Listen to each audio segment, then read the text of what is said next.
విషయానికి వస్తే పాపం స్పీకర్ గారు వారి పరిస్థితి చాలా దారుణంగా ఉంది.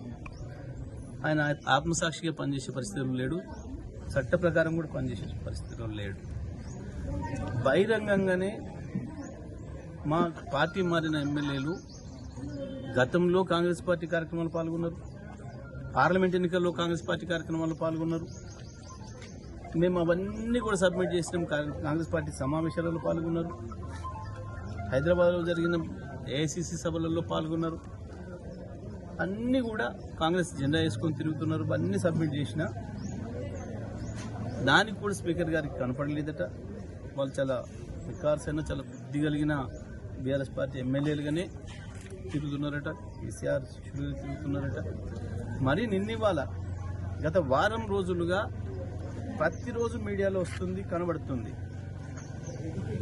గద్వాల ఎమ్మెల్యే స్పష్టంగా కాంగ్రెస్ ర్యాలీలో పాల్గొని కాంగ్రెస్ అభ్యర్థులకు గెలిపించుకోవాలి మనం అని చెప్పి, జగిత్యాలనైతే స్పష్టంగా జీవన్ రెడ్డి గారు బహిరంగంగానే స్టేట్మెంట్ ఇచ్చిండు. మా 30 సీట్లు కాంగ్రెస్ పార్టీ సీట్ ఎట్లు ఇస్తావు నువ్వు, నేను ఎట్టి పరిస్థితుల్లో ఒప్పుకోను, 50 సీట్లు నాకు కావాలని ఆయన సంజయ్, డాక్టర్ సంజయ్ ఎమ్మెల్యే ఇంత స్పష్టంగా కనబడుతుంది. అయినా సరే స్పీకర్ గారు ఆ పిటిషన్ డిస్మిస్ చేయడం అనేది దురదృష్టకరం. వీళ్ళకి ఏమాత్రం చట్టం అంటే గౌరవం లేదు, న్యాయం అంటే గౌరవం లేదు. తప్పకుండా మేము కోర్టులో తేల్చుకుంటాం. వాళ్ళని డిస్క్వాలిఫై చేయడం అనేది ఖాయం. స్పీకర్ గారి ఏకపక్ష నిర్ణయాన్ని ప్రజలందరూ కూడా గమనిస్తున్నారు. ఏమాత్రం ఆయన ఒక స్పీకర్గా న్యాయబద్ధంగా ప్రవర్తిస్తలేరు అనేది స్పష్టంగా అర్థమవుతుంది.